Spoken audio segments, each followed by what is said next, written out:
I'm Heidi Lewis, the Director of Corporate Events and Sales for Politics and Prose. It's my pleasure to welcome to the store tonight former White House Social Secretaries Lea Berman, who worked for George and Laura Bush, and Jeremy Bernard, who worked for Barack and Michelle Obama. Together, they have created this magnificent guide to empowerment through civility and social skills called Treating People Well, the Extraordinary Power of Civility at Work and in Life.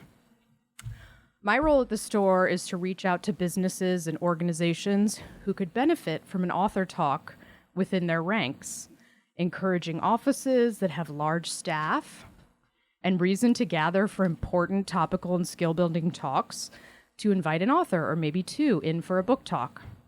And my God, do I think I know the perfect place for a talk like this one. So far, my cold calls into the White House have gone unreturned. I'm kidding, of course. And humor is a tactic that both Lea and Jeremy encourage in the book to diffuse tension, because I sensed this was a very nervous room. But in all seriousness, it does feel incredibly urgent in today's landscape to tackle what appears to be a major loss of civility by embracing the power we have in our own lives to treat each other better. This fresh and very dishy book, I might add, introduces 12 practices the authors see as the cornerstone of the art of treating people well. This is not your grandmother's etiquette book, but rather a primer on what we all want to know: how to walk into a room of strangers and make friends, what to do about a difficult colleague, how to own your mistakes, and how to make Beyoncé laugh. So, without further ado, please join me in welcoming Lea Berman and Jeremy Bernard.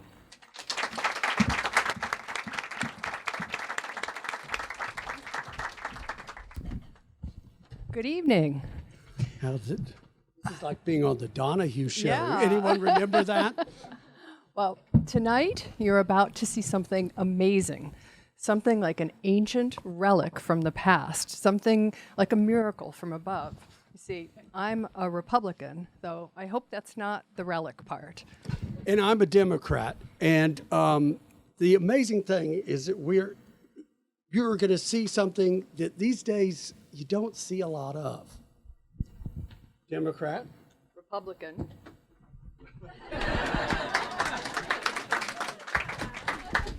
Yeah, we really are friends, and we're also former social secretaries. We work for different administrations and different parties. Lea worked with George W. and Laura Bush. I worked with Barack and Michelle Obama, and it was an amazing experience. We call ourselves socials for short, and there are, I think, about 14 former White House social secretaries still with us. And as I said, I'm a Democrat, and I'm from Texas. Now, thank you.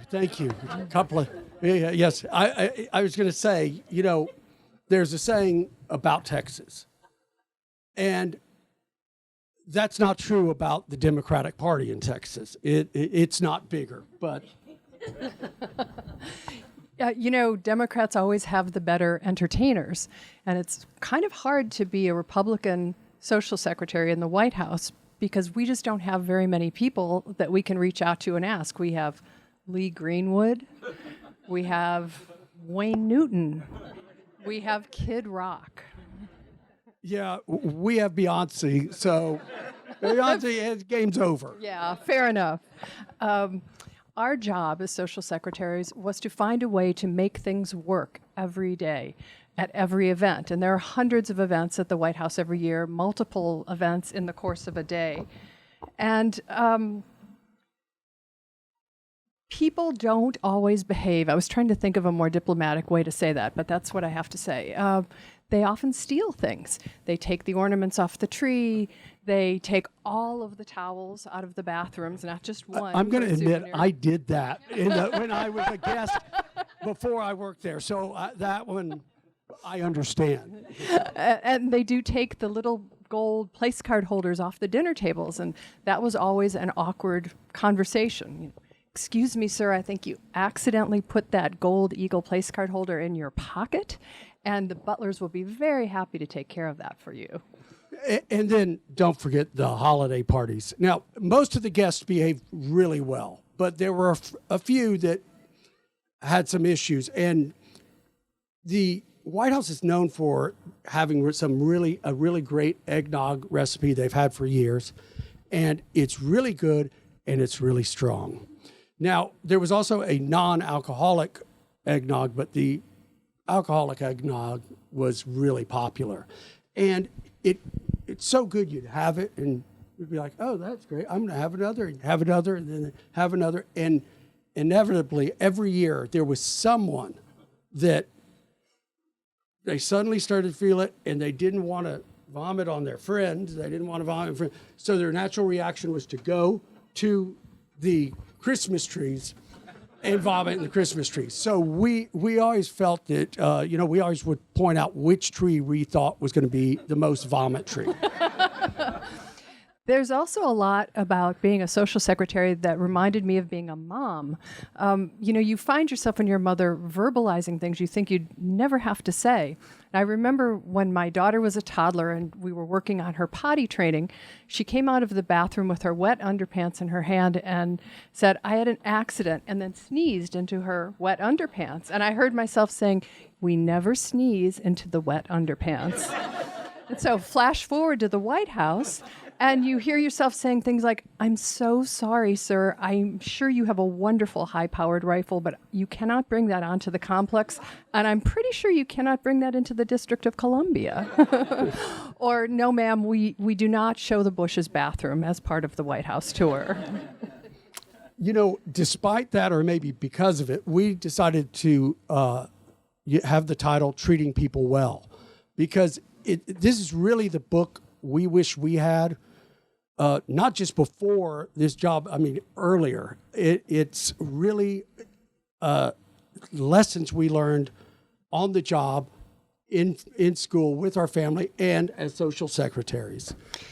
We didn't write the book as a political statement. It's probably the opposite of that, because I don't think politics needs to be in everything. And when we insist on making it an issue in everything, we create opponents and enemies out of people who simply have a different point of view. I think we need to relearn how to disagree agreeably. Yeah, this is an era of incredible divisiveness, and there's the tension. I was talking to a friend of mine, and I swear, when you say a friend of mine, they're like, yeah, friend, who's a therapist. And everyone's like, oh, you're a therapist. Really not. But she said, the only thing I can say about the recent election is anxiety level is higher. People are more anxious than ever. And so I think that, what we really wanted to do is make it easy to do little things that make a big difference.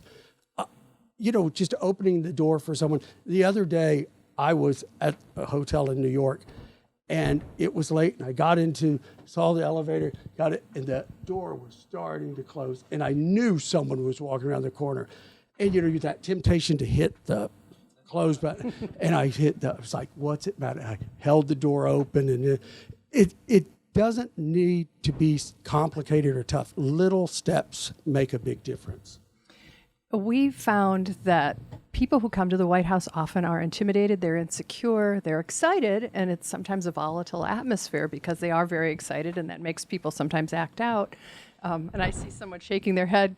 It's a friend of mine here who was one of the White House social military aides, and so she was one of these people who appears in uniform looking very formidable and persuades people to move into the receiving line to get their photo with the president and then to go home in the nicest possible way at the end of the evening. But what we realized about this book is civility is not a sexy topic. And so we thought if we put in some of the stories of our experiences and also some of the other former social secretaries, it might encourage people to read along and sort of see these tactics and devices that we came up with every day to try to make people do what we wanted them to do. And isn't that what we all want at some point, to make everyone do what we want them to do? I'm sorry, I completely lost my. You know what? These are props, I swear, but I'm going to put them on anyway.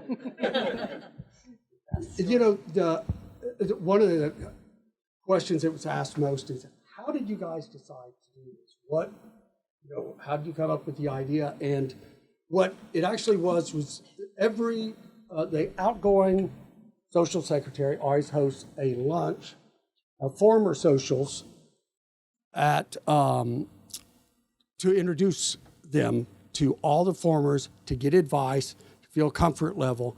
And Juliana Smoot, my predecessor, hosted one for me shortly after I got to the White House, and that's where I met Lee.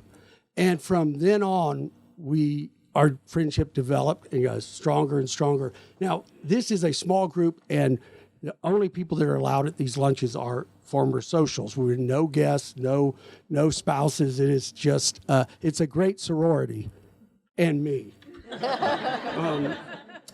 But I would call Lee and say, have you ever had to deal with, you know, an entertainer canceling at the last minute or this or that? And what was amazing is how many times I would ask, and she was like, oh yeah, I had that, I had this, I had that. And it's kind of that misery loves company, because it made me feel better, and it made it feel like, well, this isn't so strange. So about 3 years later, I'm having dinner with a friend, Roxanne Roberts, who suggests, you know, you and Lee are good friends. You're from two very different administrations. You guys should write a book together, and people are not going to not buy it because it's Bush, or not buy it because it's Obama, because you kind of either, now they could be like, that's double whammy, but on the whole, it makes it a little bit less partisan. But we actually didn't really want to do another book about entertaining, because there's a lot of books about entertaining. There are some wonderful stories from the former social secretaries. Would you like to start with the best story? So Bess Abel was Lyndon Johnson's social, and she had this story of a state dinner, and it was held in the state dining room, and she was in the room next door with others, you know, butlers, ushers, and she suddenly heard this, Bess, get out here! And she goes out scared to what's going on, and Johnson is up, standing at his place, his steak's here, and he said, everyone stop, something's wrong with this steak, don't touch it, don't touch it. And Bess says calmly, Mr. President, our entree today is Tornado's Rossini. What you smell is foie gras. It's fine. So then a couple of days later, Bess gets a call, and it's from President Johnson. In her office, she's like, not that it never happened, but not often. And he said, Bess, I just want to tell you, you know that what you served the other night? And she said, yeah, don't worry, Mr. President, we'll never do it again. No. What I want to tell you is, you know, you saved me an embarrassment, because I was at the Waldorf Astoria, and they served the same damn thing, and I would have told 900 people to stop eating. So we just wanted to find ways of our predecessors, stories of our predecessors, stories that we had that weren't embarrassing to someone, and to use them as examples of the steps, because, you know, it's common sense, but it always helps to have it in front of you. It's, you know, living in the now, being right where you're at, not on the phone. All of this is important, but we wanted stories to go along with it that made the point. You know, we've been promoting this book for less than a week, and what we're finding is that this is a subject that lights people up. And so we want to throw this open to questions, but also comments. We don't want this to be a one-way conversation, because I think everyone has strong feelings about this now, and for good reason. I think a lot of people have a hunger for a real change of tone, and you know, we want to support that in all ways that we can. So with that, we'd like to open it up to questions and comments and vulgar statements to us, whatever it is. A very shy group. Is there social secretaries for the First Lady and for the President, or it's all handled over on the First Lady's side? It's in the East Wing, but the social secretary works for both people. And it really depends on the President and First Lady, how much interaction they have with both. For example, Jeremy had a lot of interaction with President Obama, more than I had with President Bush, because it was just organized differently. It was a matter of administration. The title is Social Secretary and Special Assistant to the President. And when you mentioned Miss Abel, is that the one out in Potomac? Yes, The river? it is. Yeah, I've worked at their house. I didn't know she was the social secretary. See, it just goes to see, you come to these things and you learn things. Yes. Bess, I think, has the most wonderful stories. She kind of is a reflection of the Johnson era. You know, she's kind of got this big, larger-than-life personality. She tells a wonderful story about how she was conned by a guest once. A man came to see her as she was planning a state dinner, and he said, "This is very serious. I would never bother you if it weren't so important, but my wife is dying, and more than anything, she would like to come to this dinner for the King of Norway." And so Bess went up to talk to Lady Bird about it and said, you know, what do you think? And she said, well, you have to get them in. Even if they're sort of halfway out of the room, you must get them in. So she invited them to the event, and they came, and they had a lovely time. And then she saw them about 3 months later, and then 3 years later, and then 30 years later. So it was a good con, and it worked, but then she was very firm about warning us not to fall for the death gambit as a way to get themselves into the White House. Eventually, he would be telling the truth because we all do die, but it was... And I want to say hello to Paris Denard, who was one of my buddies at the White House and used to help us with those endless Christmas parties and receiving lines. So glad you're here. Question over here. Can you tell us a little bit about the different styles of President Obama and Michelle Obama and the Bushes, and what your sense is going on with your successor, I don't even know who that is, in the Trump White House, and how that things differ, perhaps? My guess is they differ quite a bit, but what I really have to compare is that with all the differences of the Obamas and the Bushes, in so many ways, they were actually very similar in the way they saw their role at the White House, the way they treated others at the White House. And what was kind of amazing as I got to know Lee was, wow, they're really, we worked for four really wonderful bosses, and we're very lucky. I don't know. I think that in however many years it is, the current social secretary should write a book about what this was like. But for us, it was, huh? Yeah, I think you're right. Yes, I think you're right. I think that it was different for the Obamas because they had young children living in the family residence. That changes how you can entertain, because if your kids are doing homework in the next room, you don't want a crowd of noisy congressmen having drinks just outside the door. The Bushes, because their daughters were older and grown and gone, were able to entertain more in the family residence, and that is a bit of a change. I honestly don't know what it's like now, but we do know the current social secretary, and she is not a political person. She's very lovely, very experienced event planner, but I don't know what it's like now. Yeah, one of the things to compare is the different styles is I got so many complaints from people that said they didn't get enough time with the president, or that there wasn't a receiving line. And the line was always, when Clinton was president, we did this. Now, they are such different animals. They're both Democrats, but they're so different in so many ways. And, you know, with Clinton would go somewhere to a party and start talking, and he'd be scheduled to be there for an hour and a half, and 3 hours later, he's still there, and he got energy from that. And that wasn't the Obamas, and it's not most people, and it really was difficult. I used to say, I'm a progressive Democrat. And as a president, I love what President Obama's doing.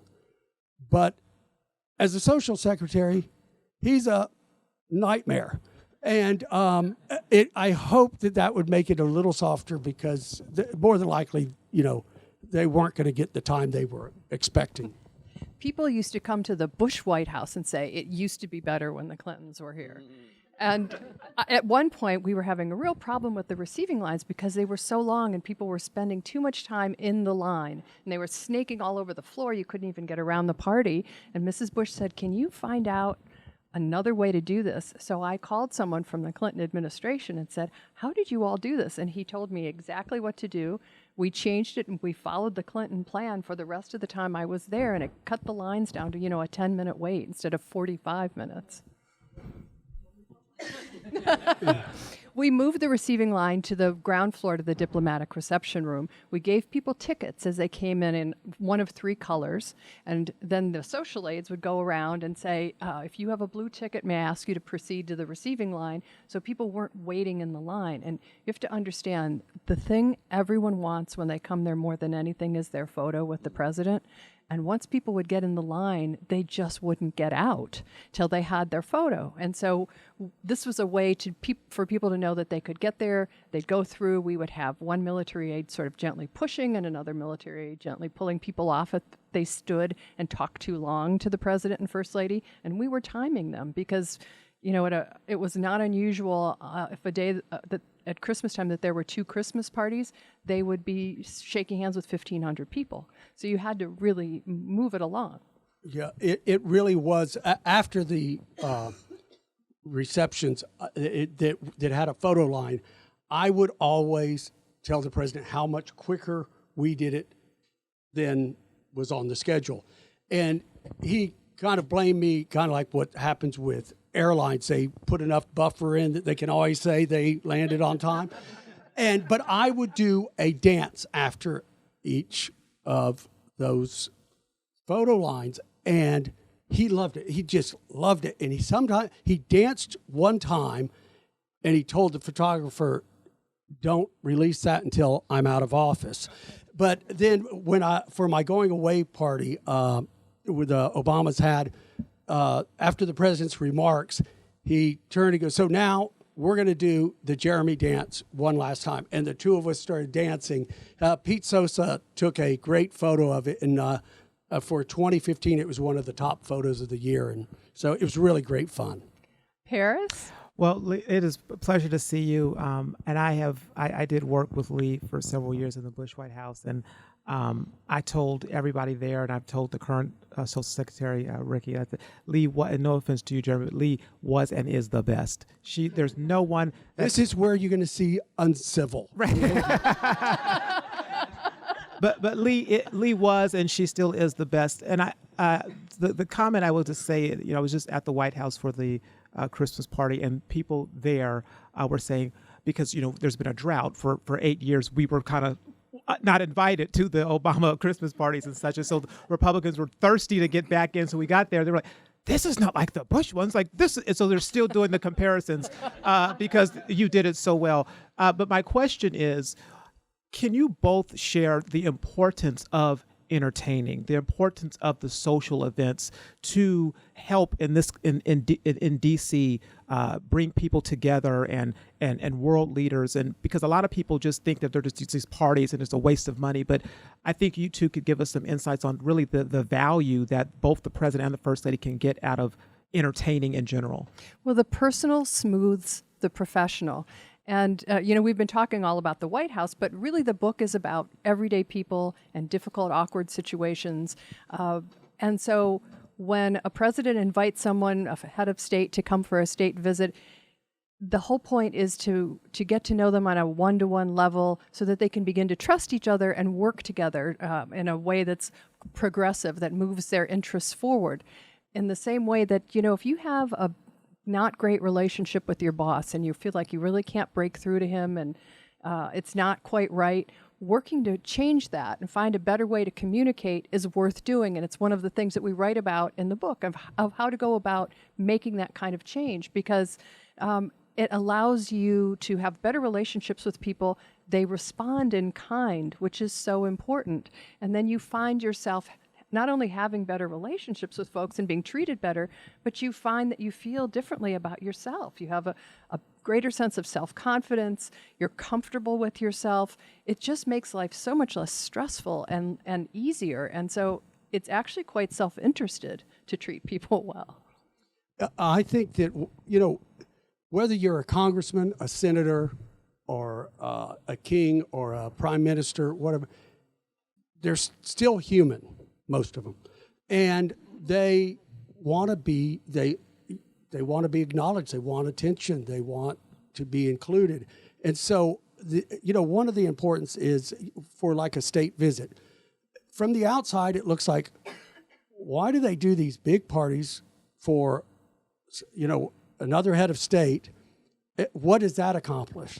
But it actually does a lot, because before that there are bilat meetings, there's a press conference, there's a lot of things that go on, but it despite even not including that, just having that interaction, getting to know the other person as a person is I think really powerful. I remember at my first date dinner. And it's kind of like your first love. First date dinner is always your favorite. And you have a special feeling. And we were upstairs in the Yellow Oval on the residence floor. And it was Chancellor Merkel and her husband and only a few other people. But when it was time to go downstairs and the military honor guards came and all the it's intimidating.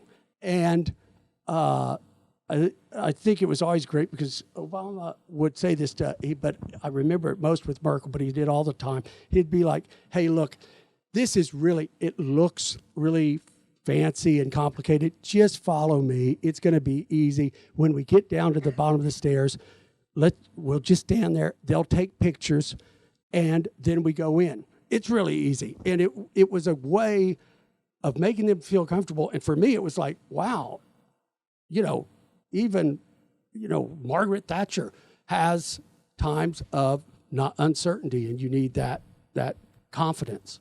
There's a great story about Margaret Thatcher receiving the Presidential Medal of Freedom from President George H.W. Bush. And she gave her beautiful speech, and as she left the East Room, she turned to Catherine Fenton, who was the social secretary at the time, and whispered to her, "Was I all right?" And it just shows you everyone needs reassurance at some point or another, and we all need to begin with some sense of self-confidence.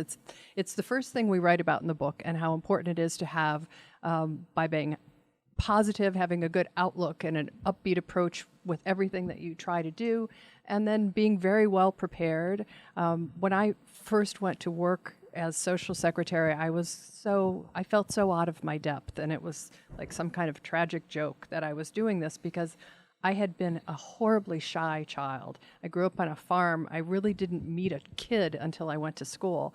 And so all my life I felt like this was this character failing, that I wasn't comfortable around people and I had such terrible social anxiety. And so I thought, if I take this job, I'm going to learn how to do this finally. It's going to force me to. And it really did. And one of the things that helped me get started and not be so terrified to go to work every day was to make sure that I'd put out my clothes the night before, and everything was ready to go, and there were no stains, and the zippers were working, and I knew that at least that I could control how I looked, and I always wore comfortable clothes, nothing too flashy, nothing too tight, just something I could forget about. And it's these little things that give you confidence that help you build up the way you feel along the way. And Jeremy had a fairly similar experience going into the Obama White House. Yeah, this is now kind of like group therapy now. But I was incredibly shy, and I don't know that you ever lose it, a very harsh case of dyslexia. So I was really shy, and I hated standing up and saying anything at class. I hated reading. It was always embarrassing. And I would sit on the steps at recess, and those teachers in kindergarten are the meanest. And they would be like, Jeremy, get off the step, come play with everyone else, come on, get up, and which made it all the worse. And so luckily my parents knew right away that I had a learning disability, and I had every day after school, I think till I was in high school, I would go and, you'd follow the way the word was written. Most people now don't even know how to do cursive, but it really is amazing that the two of us ever got these jobs. That's the basic moral of the story. That's right. I mean, if we could do this, if we could learn these various social skills to help us do our jobs, then really anybody could. So this sounds like a very high-stress job, and it sounds like you probably have long hours. So could you, one or both of you, take us through a typical day in the life of? And then my second question is Chief of Protocol a different job? Who is it that tells the president what to do when you meet the Queen, or when the various cultural customs that are different for him? Is that part of your? Yeah, it's a great question. First of all, we really didn't have many typical days, but what the social secretary is responsible for anything that occurs at the White House or in the Rose Garden, everywhere except for the Oval Office and the press room. So people think, they'd say, oh, you're the party planner. Well, actually, not so much. It's not that glamorous. Most days, there would be it could be a press statement or announcement of a cabinet member, or it could be an address to the nation. But there was always something, and many days, one after another. And it was really stressful and exciting at the same time. But, people say, do you miss it? And I miss them, but I really thought 4.5 years was long enough. And to answer your second question, the Chief of Protocol actually works out of the State Department. So if the president is traveling abroad and is meeting the Queen, she's making introductions. If it's in the White House, it can be her, but it can also be the social secretary. People think, well, what do you have to do at that? But, the president has so much on his mind, he doesn't want to think about anything. I mean, he wants the suits laid out. He wants it all set, because he doesn't want to have to make decisions that take up time of everything else he's doing. And so before each event, even though it seems so obvious, I or someone on my staff that was in charge of that event would tell the president, okay, when you go out, you're going to go to where the rug ends, and you're going to stand there for a few minutes to take photos. And sometimes he would listen. But there was one time he just, for July 4th, after the Marine Band was playing and they were out on the balcony and they go down the stairs to shake hands, the head of the military office said, they're too close and it messes up the look of how it goes down. And they, it's difficult for, one of them to say, hey, slow down. So I really want to get the president's, real attention on it. So I put sunglasses on, and I said, this is an important mission. And he starts laughing. He's like, what are you talking about? He said, okay, in the past, you have walked too quickly behind the Marine Band. And we're having a real crisis here because it looks horrible. I said, so take a few beats and wait. And Mrs. Obama would always laugh at that. She goes, I told you, Barack, you were moving too quickly. The social secretaries are kind of like the beat cops of the White House, and there's really nothing that's too big or too small for their attention. So you could be standing there right before a big state arrival ceremony where the entire cabinet is going to file out and wait to greet the head of state and be saying, Mr. Cheney, you there. Secretary Rice, Secretary Rumsfeld, and you go through and you're ordering them around and they walk out, and 5 minutes later you're down on your knees picking lint off the red carpet before they walk back in. And you never find anything that's beneath you to do. And I think it was a good lesson for us also in that when we had a crisis or we had a problem, there was no time spent on laying blame or figuring out how it happened. We just fixed it. You mentioned earlier that people like to take home a special memento when they visit the White House.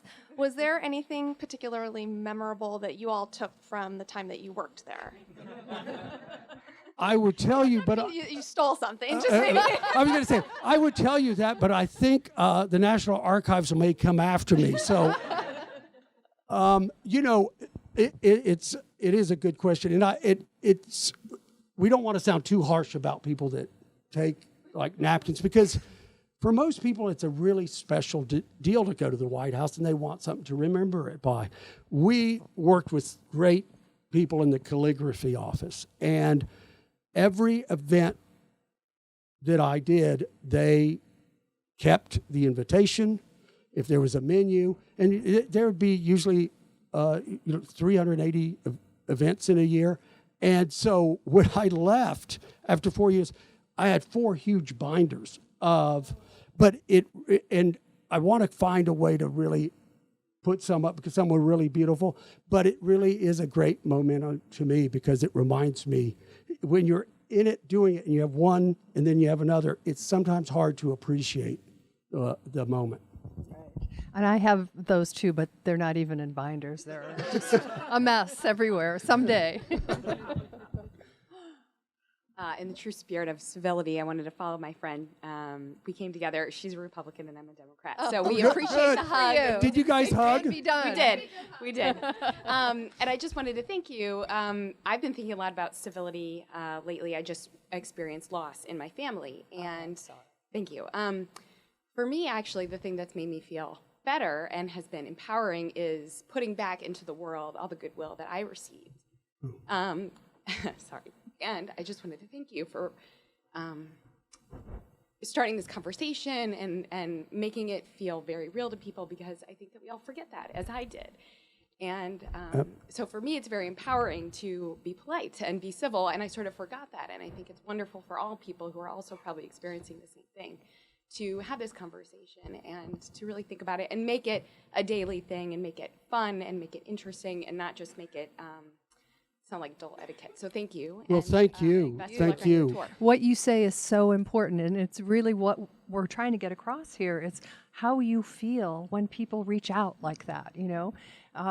Obviously, this is a very significant time in your life, and it's very important to you, but everyone can do this every day. If you just do one thing a day, don't cut someone off that one time. Okay, You'll so I'm feel in LA. I live in LA. All right. So once we started working on this book, I really had, I mean, you know, it's very easy. They say that bad behavior is contagious, and you really have to make an effort to not go that route and do something nice.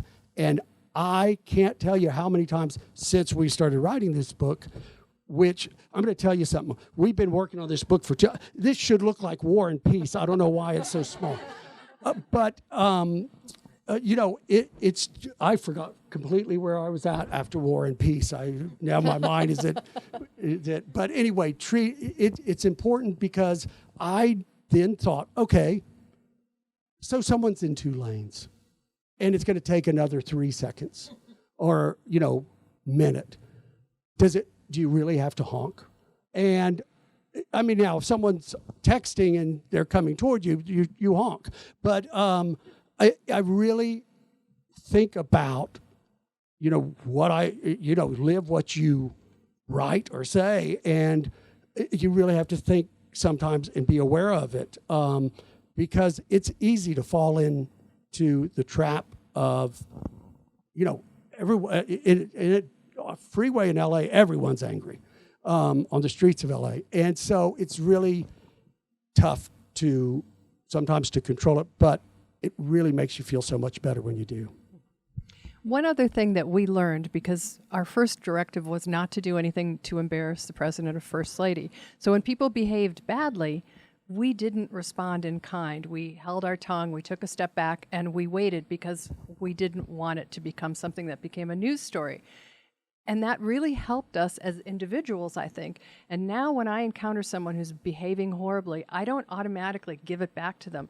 I wait a beat and I think about the fact that, maybe they are having a really terrible day. Maybe they're worrying about their finances. Maybe someone in their family is really ill. They're not paying attention to me. It's not about me, what they're doing. And if you don't take things so personally all the time, it really takes a lot of the stress and the pressure out of daily interactions that can normally be quite unpleasant. I had people come up to me at dinners at the White House and say, could you have seated me any further away from the president? I'm like, there are no bad seats at the White House. You're having dinner at the White House. I'm not sure who was that. You are. Okay. How do you handle social events outside of the White House? And also, what happens when people that don't get along are seated too close to each other? Well, that was our job to not let that happen, and sometimes you would, Tish Baldridge, who was Jackie Kennedy's social secretary, tells a wonderful story about when she was a social secretary for David Bruce when he was the ambassador in France. And she was new to the job, and she seated some people at a dinner, and the Bruces were very late coming in, and they raced down to dinner, and they looked around, and they saw two men sitting next to each other, glaring at each other. And Ambassador Bruce immediately stood up and rearranged the seating and made everybody move, because what Tish didn't know was that one of those men was having an affair with the wife of the other man. And she almost lost her job over that. And so it was a social secretary's job to know those kinds of bits of gossip, just not to share them. Occasionally, if it was something really good, I would share it with Mrs. Obama, but very privately. So what about events outside of the White House? Are you responsible for those? No. Only if we are the host country. So I went to Hawaii for the APEC conference because we were the host country. Camp David, when he was hosting meetings in Chicago. So if you're the host country, it's falls under the social office. But most of it in United Nations, we had to do the reception and make sure everything was set. But it was really so much easier when it was back at the house. A lot of people love the idea of traveling on Air Force One, which is great. But I really hated the idea that it was outside of the White House because you lose so much control. Thank you so much for sharing your messages and your stories. I'm curious if one or both of you can comment, without naming names, about an episode where a person wouldn't do what you asked him or her to do, be it returning something they pilfered or something else. And so then what do you do when they won't do what you want them to do at a social function? Well, often they don't want to leave a social function, and Karen can speak to this. It's exciting to be invited to the White House. You're having a great time. There's plenty to eat and drink. The president and first lady may be long gone, but why leave? This is great, right? But after a while, especially if there's another event after that, we had to get them out. And so the social aides did this thing called the chicken walk. And they would stand like this with their legs, their feet kind of out, and they'd move very quietly and subtly into someone's personal space. And that person would back up, and they'd move a little closer. And they'd I see a lot of guilty looks here, like, oh, that's what that was. And eventually they'd get everyone out of a room, and we'd close the doors to that room, and then we'd do the next room and the next room until they had to leave. There was nowhere left to be. The social media and everyone having a camera in their phone changed, and really from the time I started to the time, and by the time I left, everyone at every event, and that's all you see now when the president's speaking is cameras or phones pointed toward him. So Mrs. Obama really wanted people to enjoy the moment, not be focused on taking the right picture or video. She also wanted a privacy for the guests. They may not want photos taken. I mean, the White House photographer is one thing, but they may not want the whole thing video. So we started a policy of you check, like a coat check, but you check in your phone. And for their private events, the personal events which they paid for and it was their guests, they asked, don't take any photos in the White House because they didn't want people to be like, well, why wasn't I invited to that party? And there were a few people who you guys would know who still did take photos. And, you know, what can you do? You just kind of shrug. I informed my bosses so that if they wanted to think about whether or not they should be invited next time. But to a degree, it's one of those times you just got to take a deep breath and be like, all right. Thank you. Mm-hmm. Hi there. Great topic. Curious to know what each of your background was and how you came to be working for the White House. Still trying to figure that out. I think one of the things that we really is common at the White House, it was certainly with us, but I think it's with so many people, is you keep wondering when are they going to find out they've made a mistake and I don't belong. It's very difficult to say because people would ask me that. They say, how do I become a social secretary? I don't know. The way I did is that I had started working for the Obamas in the campaign in 2007. So I knew them as individuals before they were in the White House.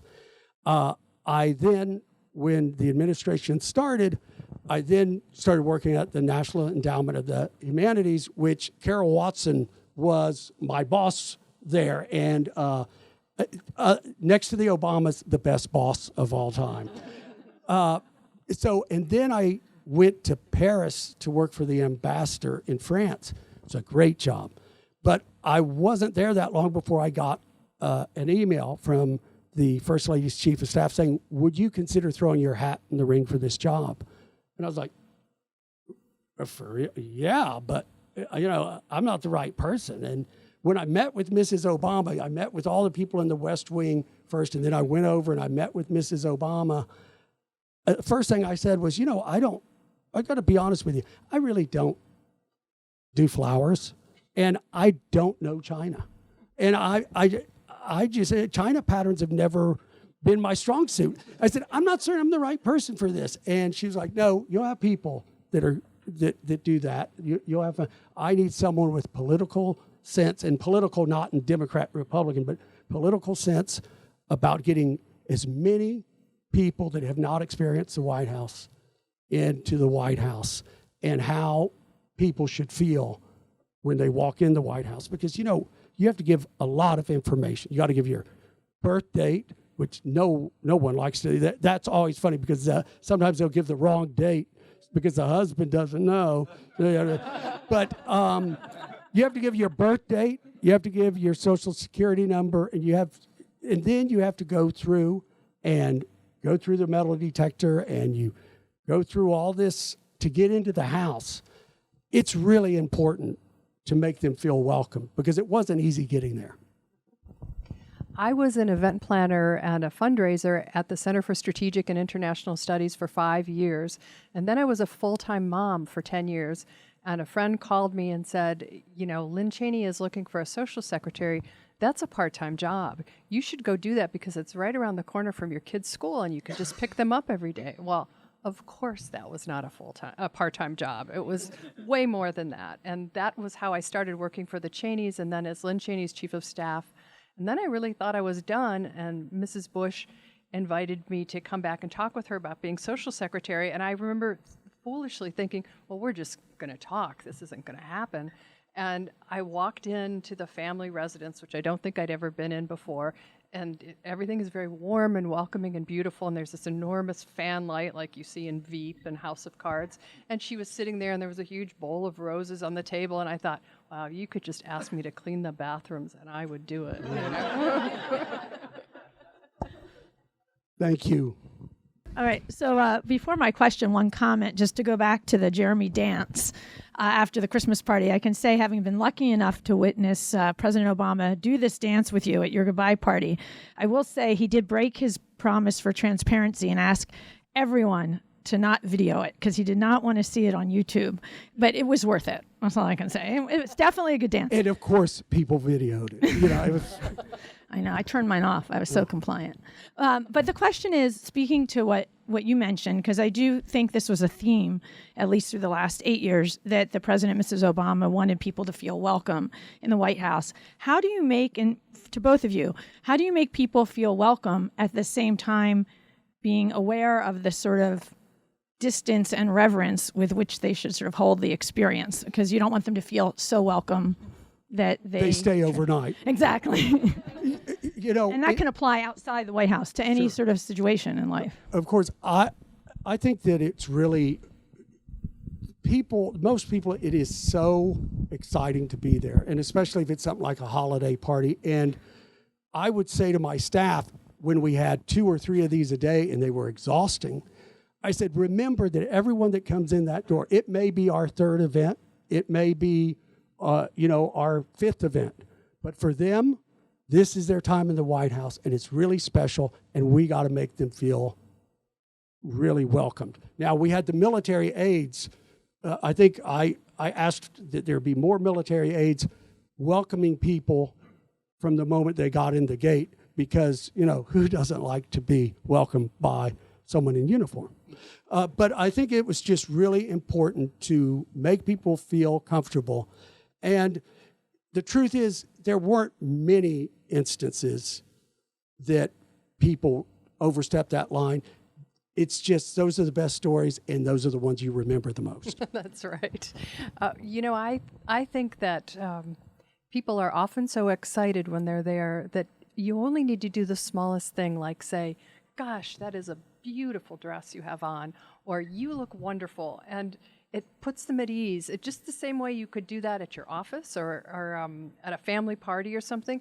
It is an opening that helps people relax. And we wanted them to relax and have fun because, there were many times when I saw people come into the White House for the first time and come to the Grand Foyer and look around and realize that as Americans, they share this common heritage with every family that lived in that house, and they get very emotional. And so it made us really care about every visit and everything we could do to make people have as much fun as possible. And I remember one time Laura Bush had organized a reception of Lincoln scholars on President's Day, and there were 2 people who were speaking about Lincoln. And just as the event started, she pulled me aside and said, please tell the Secret Service that I want everybody to be invited to go up and see the Lincoln bedroom and sitting room. Well, that's not on the state floor. That never happened under the Obama White House. It's on the family floor, so it's not something people see regularly. And so everyone was cycled up and got to spend time there. And, these were professionals who had spent their academic lives studying Lincoln. And people were in tears. I mean, they were really moved by this. And it's the kind of thoughtfulness that she was very good at, and that we kind of tried to pick up from her. And before every event, we'd visualize, what can we do to make this be fabulous? Most people really did comply if you asked them not to do something or to do something. There was a very well-known director that was guest for a dinner, Steven Spielberg. I don't want to give names. And I was amazed because I knew how many times he had been in the White House, and he was taking photo after photo after photo. And I was getting ready to take he and his wife up to the residence for the dinner, and Valerie Jarrett came up to me. She said, who's going to tell him that you can't take pictures upstairs? And I looked at her. I said, well, by the fact you're asking me, I guess it's me. So when we got to the elevator, I said, this is their private living quarters. This is what I call the apartment above the museum. And it really is in their family space. And so we just ask that you be respectful and don't take photos up there. And he put his his phone in and never again touched it. So most people, did as you asked. This is just such an amazing topic, and the parts of the book that I've read so far, just want to say I've really enjoyed. Thank you. Those were my sections. So it's called Treat People Well. how do you in such a stressful job, how did you make sure you were treating yourself well? How were you able That's to a de-stress? great question. I didn't. I give myself a full F for that. And I didn't enjoy it as much as I should have because I was so intensely focused on doing everything perfectly. And the lesson for that is, stuff happens. And when I first started in the White House, I felt so overwhelmed. And I remember one day putting my head down on my desk and thinking, God, what have I gotten myself into here?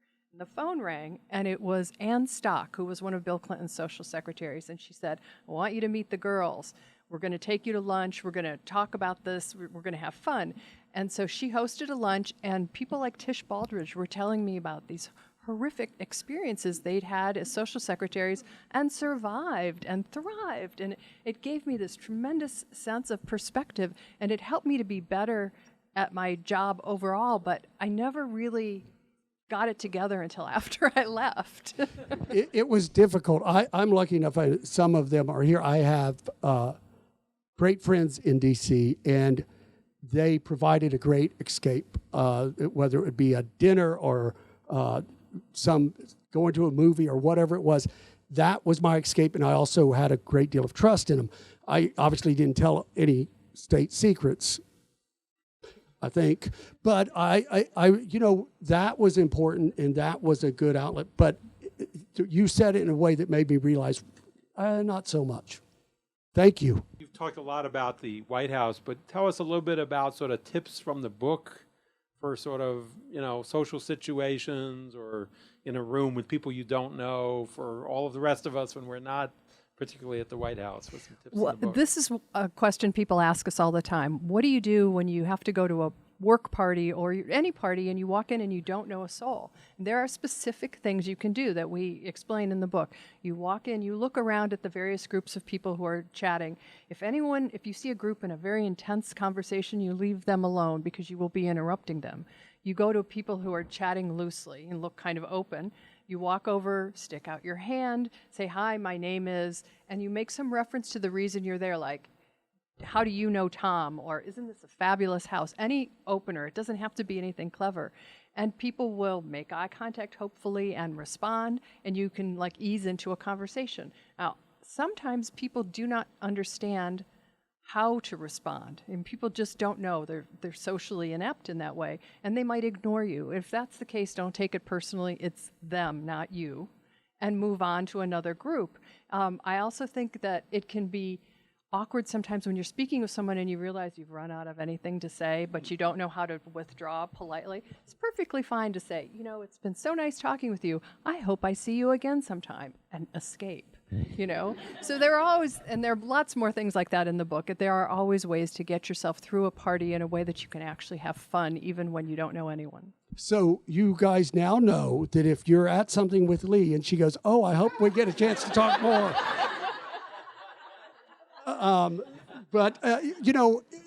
Some of it is building confidence. I mean, when my boss would say something to me that made me feel good, it empowered me and it made me more confident. And then I would do the same with my staff, and I'd say the president was so happy with this, and it's so building confidence, your own, which allows you to build others, is really important.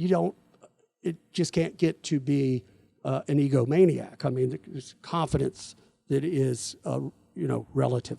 But that and humor, I think, are really important because humor really diffuses some of the tension. And because I was lucky enough to have known the President and Mrs. Obama prior to the White House, I was pretty comfortable with saying things that probably most others wouldn't say, and probably some I shouldn't have said. But it really does make it much easier in a job, in a world that's so stressful, to take a moment and kind of make fun of yourself.